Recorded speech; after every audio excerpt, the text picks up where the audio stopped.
Queridos irmãos, a paz do nosso Senhor e Salvador Jesus Cristo, eu sou o pastor Marcos Rodrigues e eu estou passando por aqui para a videoaula dessa semana. Nós estamos estudando as lições bíblicas CPAD, que traz como tema desse trimestre o Deus que governa o mundo e cuida da família. A videoaula de hoje nós vamos falar sobre a lição de número 4, que traz como tema o encontro de Ruth com Boaz. A lição 4 está com data do dia 28 de julho de 2024. Nós vamos tocar no texto áureo, verdade prática, vamos ler a introdução e também tentar falar de uma forma rápida, prática e resumida os tópicos e os seus subtópicos. Eu quero já pedir a vocês que vão assistir essa aula, seja pela manhã, à tarde ou à noite, deixar o seu comentário, deixar o seu like, fazer o seu compartilhamento, porque essa é uma videoaula com subsídios bíblicos e teológicos para ajudar os professores da classe dos adultos. Dito isso, vamos então para a videoaula desta semana. O tema, como já falei, o encontro de Ruth com Boaz. O texto áureo está em Ruth, capítulo de número 2 e o verso de número 12, que diz: O Senhor galardoe o teu feito e seja cumprido o teu galardão do Senhor, Deus de Israel, sob cujas asas viestes abrigar. Nós precisamos entender que essa é uma fala de Boaz para Ruth. A primeira coisa que a gente precisa destacar aqui no texto áureo é a palavra galardão. Todos nós sabemos que o galardão ele é recebido de acordo com as obras. Então, o trabalho que fazemos para o Senhor não nos garante salvação, mas garante galardão. Tá certo? A verdade prática diz da seguinte maneira: o verdadeiro e puro modelo de bondade é servir uns aos outros de coração, confiando na fidelidade e justiça de Deus. Tá certo? Se nós lermos Hebreus, capítulo de número 6 e o versículo de número 10, vamos fazer a leitura desse texto, que é um texto muito importante, que está na palavra do Senhor. Hebreus, capítulo de número 6 e o versículo de número 10 ao 12, que diz: Porque Deus não é injusto para se esquecer da vossa obra e do trabalho e do amor que para com o seu nome mostrastes, enquanto servis aos santos, e ainda o servis. Mas desejamos que cada um de vós mostre o mesmo cuidado para a completa certeza da esperança até o fim, para que vós não façais negligentes, mas sejais imitadores dos que pela fé e paciência herdam as promessas. O escritor aos Hebreus deixou esse texto muito rico, que diz: Deus não é injusto para se esquecer da vossa obra. Se nós não formos galardoados nesta vida, pode ter certeza que no porvir nós receberemos o nosso galardão. Vamos entrar então para a introdução desta lição. A introdução está da seguinte maneira: na lição anterior, o assunto central foi a amizade entre Ruth e Noemi, sogra e nora. Nesta, um novo personagem entra em cena, Boaz, o parente remidor. Veremos como Deus, da providência, recompensa os que se doam a bons relacionamentos. A palavra-chave da lição é encontro. O que a gente pode tirar dessa introdução? O livro de Ruth, ele tem 4 personagens principais. O primeiro deles é Elimeleque. Depois, Ruth assume esse papel. Melhor, Noemi assume esse papel. Depois, Ruth assume esse papel. E por último, aparece Boaz assumindo esse papel de destaque, de protagonista no livro de Ruth. Vamos então entrar no primeiro tópico com os seus subtópicos, que tem 3 subtópicos. Subtópico de número 1, um homem próspero. O capítulo 2 de Ruth nos apresenta Boaz, um homem valente e poderoso, da geração de Elimeleque, Rute 2:1. Os termos valente e poderoso refere-se ao caráter íntegro e à influência de Boaz. Além de seu poder econômico, um grande produtor rural. Boaz tinha plantações de cevada e trigo e muitos trabalhadores ao seu serviço. Rute 2:5, 6 e 23. Reunia qualificações e condições para cumprir o papel do remidor. Então, no primeiro subtópico, o escritor já apresenta Boaz, as qualificações de Boaz. Boaz era um homem próspero e, além disso, era valente e poderoso. E outra coisa que precisa se destacar é que ele era da linhagem de Elimeleque, um belemita da tribo de Judá, da onde viria nascer o rei de todo o universo, que é o leão da tribo de Judá, o nosso Senhor e Salvador Jesus Cristo. Subtópico de número 2, Goel e Levi.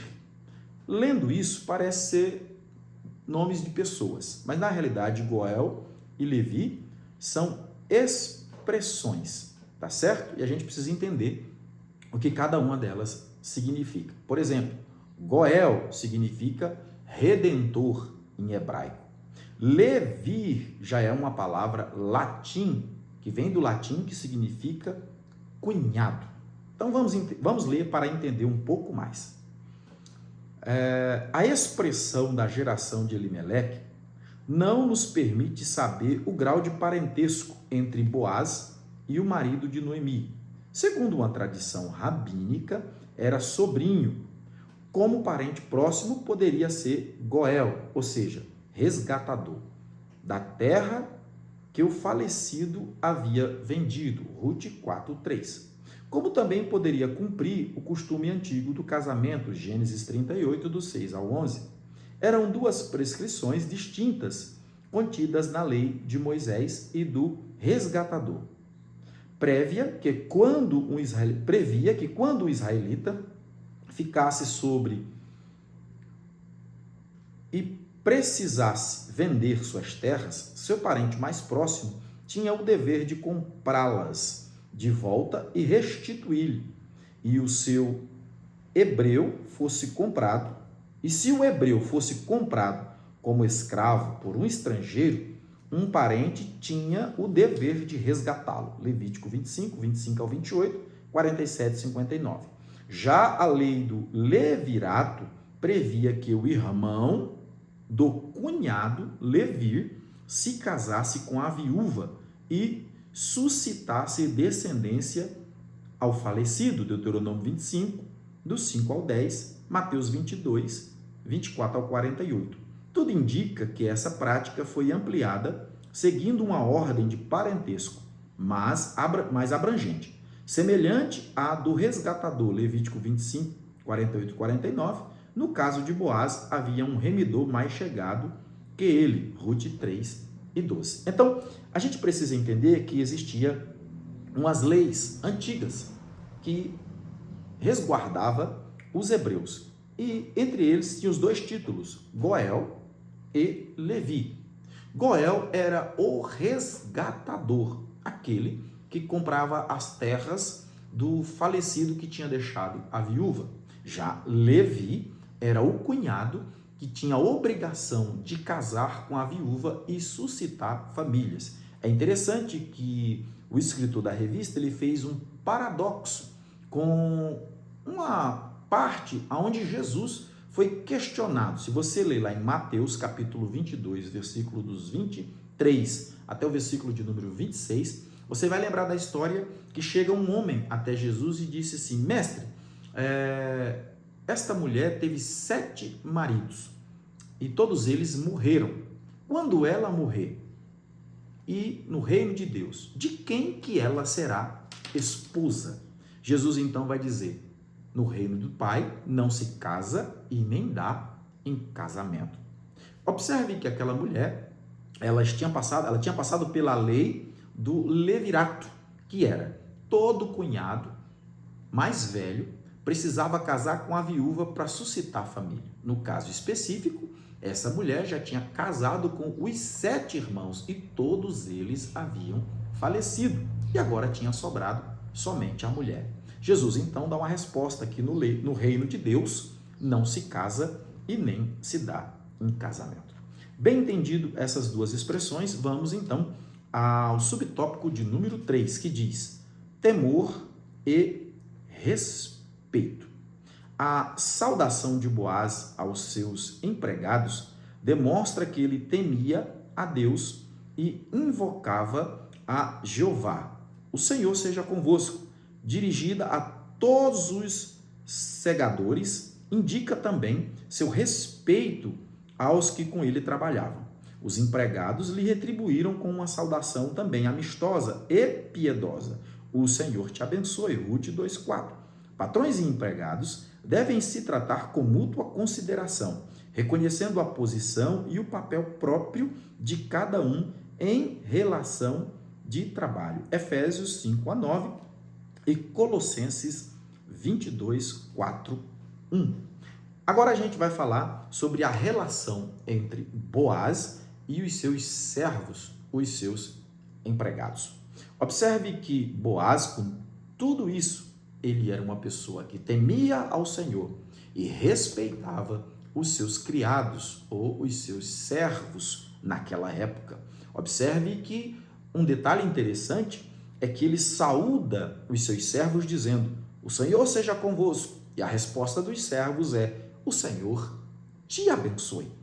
Fazendo uma aplicação nos dias de hoje, eles eram todos crentes. Era como se dissesse: a paz do Senhor. E aí o outro crente respondia: a paz do Senhor. Então, era uma relação de comunhão, porque dá-se a entender que ambos serviam ao Senhor por serem hebreus. Agora a gente precisa entender que na época da cega, da colheita, da cevada, muitas pessoas e estrangeiros entravam no meio para colher os rabiscos que sobravam. Isso a gente vai aprender agora nos próximos tópicos que antecedem. Mas o que é importante a gente lembrar aqui nesse terceiro subtópico? O temor e o respeito. Todos nós precisamos ter temor ao Senhor e respeitar todos aqueles que estão à nossa volta, principalmente aqueles a qual trabalham junto conosco. Paulo, lá na frente, vai aconselhar aos servos e aos senhores. Se você ler Efésios 6, 5-9 e Colossenses 3, 22 e 4-1, vai encontrar essas recomendações de Paulo, dizendo aos senhores que tratassem bem aos seus servos e os seus servos que, na ausência dos seus senhores, também trabalhassem. Vamos então ao tópico de número 2, o carinho de Boaz para com Ruth. Primeiro subtópico: a pureza não exclui a ternura. Logo que chegou no campo, Boaz notou a presença de uma moça diferente entre os que respingavam. Ruth 2:5. Informado de que era Ruth, dirigiu-se a ela de forma carinhosa, chamando-a de filha.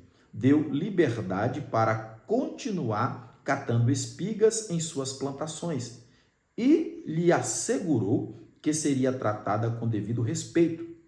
Não dei ordem aos moços que não te toquem. Ruth 2:9. Boaz se preocupou com a segurança de Ruth, assédio moral e sexual. São atitudes pecaminosas e perturbadoras no ambiente laboral, em qualquer área da vida. Boaz era um cavalheiro, muito educado com todos. O viver santo não exige que sejamos rudes e descorteses. Segundo Reis, capítulo 4, verso 8 e 9. Jesus, o mais puro dos homens, convivia com todos. Marcos 2, 15 e 17. João, capítulo 4, versículo de número 3 e até o versículo de número 27. Nós vamos observar aqui em que o escritor destaca o João capítulo 4, quando ele encontra aquela samaritana, que também já tinha tido 5 maridos e o que ela tinha não era dela e Jesus a trata com cortesia. Mas vamos primeiro entender aqui o primeiro subtópico. O que a gente pode destacar sobre aqueles que respigavam? Era uma lei também que tinha entre os hebreus e judeus que deixasse um pouco da colheita, os respingos, para os pobres poderem colher, para sobreviver. O que a gente pode destacar aqui é que todo trabalho é digno, independente de ser um trabalho mais intelectual ou um trabalho mais braçal.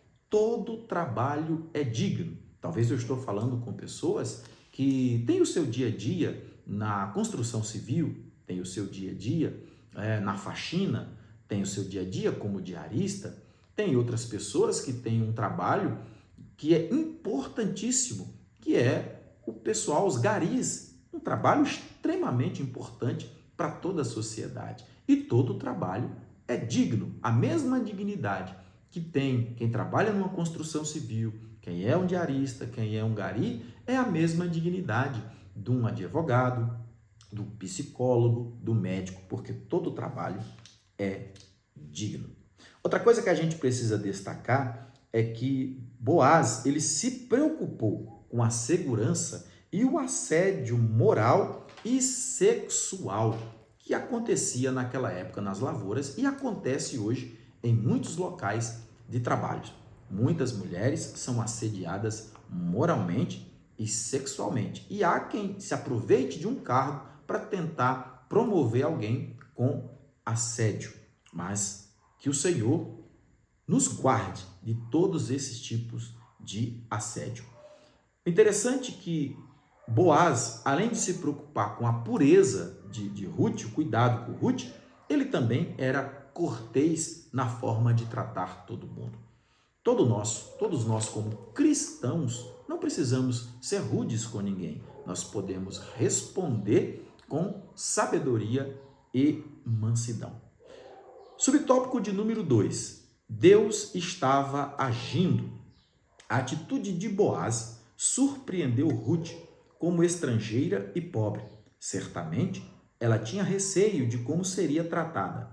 Agia com educação e muita discrição. Ruth 2:7. Impressionado com o gesto de Boaz, inclinou-se ao chão e, de forma humilde, reconheceu-se indigna do tratamento que recebeu. Ruth 2:10. Havia uma motivação especial na conduta de Boaz. Ele já conhecia a bela história de Ruth. Ruth 2:11. Um bom testemunho abre muitas portas. O que a gente precisa extrair desse segundo subtópico? Ruth era estrangeira. Chegou numa terra onde ela não conhecia os costumes, dominava muito pouco a língua e ela precisou aprender porque ela era moabita. Ela precisou aprender a língua hebraica, que depois seria a língua judia, o hebraico, o judeu fala hebraico, e ela precisava aprender os costumes também. E muito dos costumes das tradições judaicas foi passada de Noemi para ela. O que a gente pode extrair aqui? Que todos nós precisamos ter mestres, pessoas que nos orientem e nos dê bons conselhos quanto ao conhecimento e à boa conduta que agrada ao Senhor. Outra coisa que a gente pode destacar, o sofrimento ou a demora que ela levou para se adaptar a uma região diferente. É como se fosse hoje uma aplicação para a gente entender. Qualquer um de nós mudássemos para um país, sei lá, vamos pegar aqui aleatoriamente Argélia, vamos pegar aqui Coreia, China, que lá é o mandarim chinês, falar o coreano. Nenhum de nós dominamos essa língua e nem conhecemos muito bem essas culturas milenares. E com certeza nós iríamos sofrer um tanto para poder se adaptar. Então, Ruth sofreu esse problema para se adaptar. Só que o escritor vai dizer, e o texto também diz em Ruth, que Boaz já conhecia a história de Ruth através de Noemi. E ele termina dizendo, o bom testemunho abre muitas portas. Então, se nós temos dado bons testemunhos, isso vai abrir portas. Há uma frase que diz assim: se as palavras falam alto, o nosso testemunho grita. Vamos então ao subtópico de número 3. Sensível e espiritual. Boaz conciliava firmeza moral e sensibilidade, ternura e espiritualidade. O versículo-chave do livro é uma declaração feita por ele a Ruth, capítulo 2, versículo de número 12, que é exatamente o texto áureo desta lição. Boaz tinha uma profunda compreensão espiritual. Ele conhecia que o Deus dos hebreus não estava limitado às fronteiras territoriais ou barreiras étnicas. É como o servo de Auém estava sendo usado para abençoar uma piedosa moabita. Suas palavras tocaram profundamente o coração de Ruth e lhe deram grande conforto. O que a gente pode extrair desse terceiro subtópico aqui? Deus não está limitado a barreiras étnicas. O povo hebreu achava que Deus era exclusivo deles, mas nós sabemos que o nosso Deus é o Deus de todos os povos, nações, tribos e línguas. E Deus agora estava usando Boaz para abençoar uma moabita. E o detalhe é que as palavras que Boaz entregou a Ruth, isso trouxe conforto para ela. O que a gente pode extrair desse terceiro subtópico? Como nós estamos sendo usados por Deus? Nós estamos sendo usados por Deus para confortar, consolar pessoas, ou nós estamos fazendo o contrário? Que nós possamos se colocar à disposição de Deus, que dos nossos lábios saia uma palavra de conforto, saia uma palavra de edificação. Pois bem, nós já estamos indo para o final desta videoaula. Vamos entrar agora no tópico de número 3, a colheita de Ruth e a sua sobrevivência. Subtópico de número 1, a lei da semeadura. Observe que nós já vimos algumas leis que tinha aqui. A lei do Goel, a lei do Levirato e agora a lei da semeadura. Uma cosmovisão secular produz a ilusão de que vivemos em um mundo dos homens, apartados de Deus e não afastados por ele. E isso é o fruto de uma incredulidade crescente. Lucas 18, do 1 ao 8, 1 Timóteo 4, 1. Essa visão dualista em nada condiz com as Escrituras e com a realidade dos que confiam no Senhor da providência.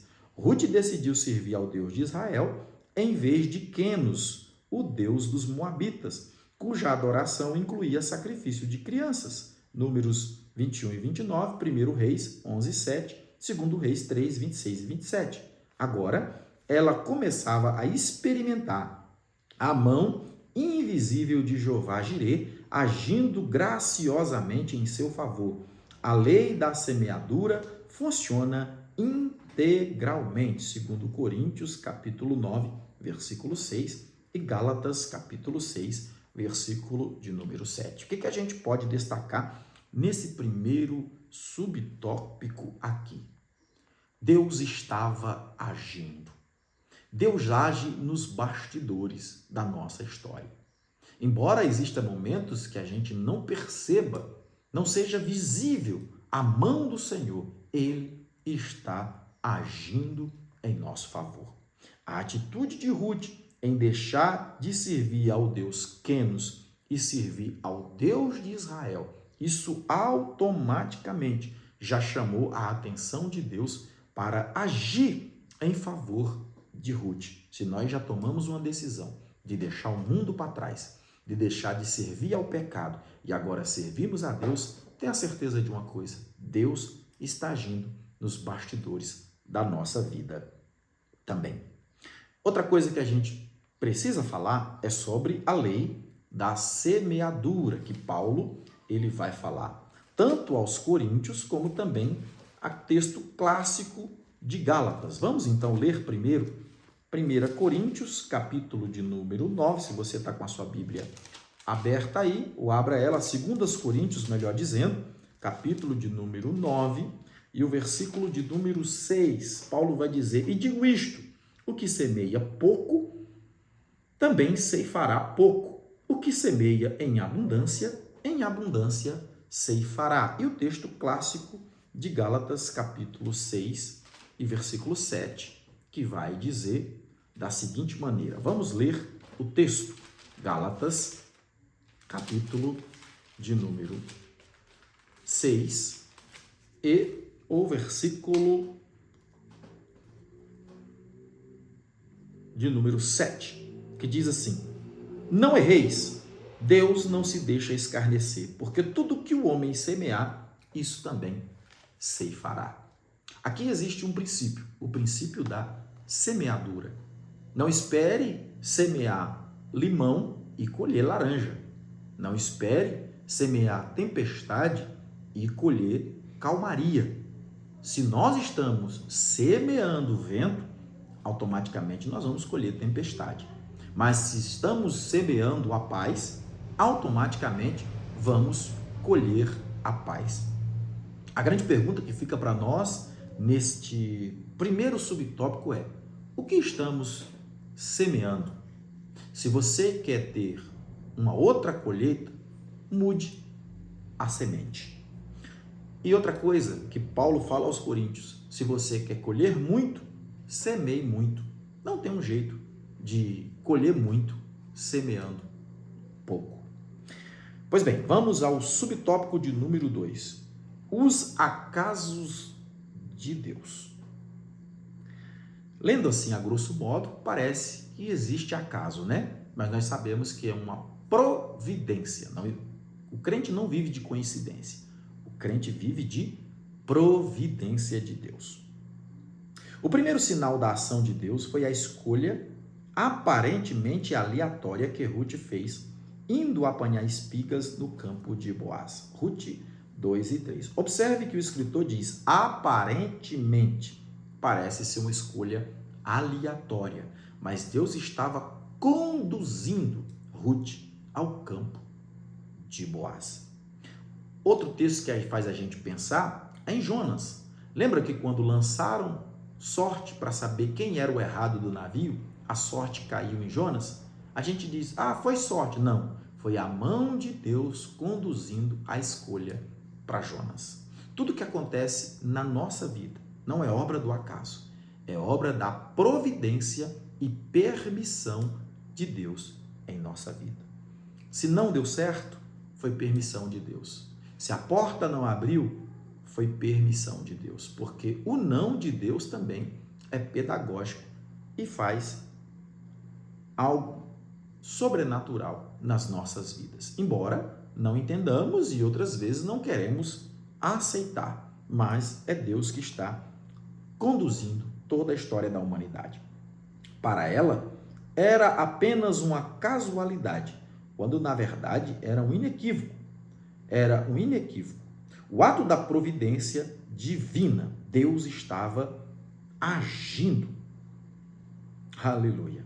Deus tem o controle de tudo e age em favor dos que amam. Romanos 8 e 28, que diz: tudo contribui, todas as coisas contribuem para o bem daqueles que amam a Deus. Quando Ruth retornou para casa e contou onde havia trabalhado, Noemi não escondeu a sua exaltação. Ruth 2 e 20.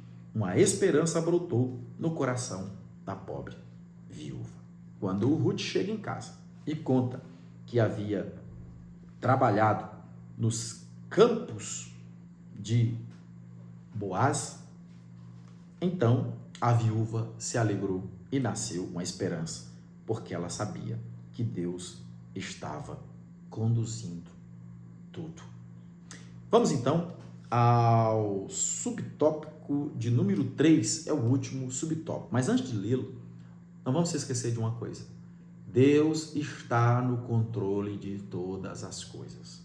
O Salmo 24 diz: do Senhor é a terra o mundo e todos que nele habitam. Nada fugiu do controle de Deus. E eu tenho aqui uma palavra para que a gente possa pensar. Deus não erra. Deus não se equivoca.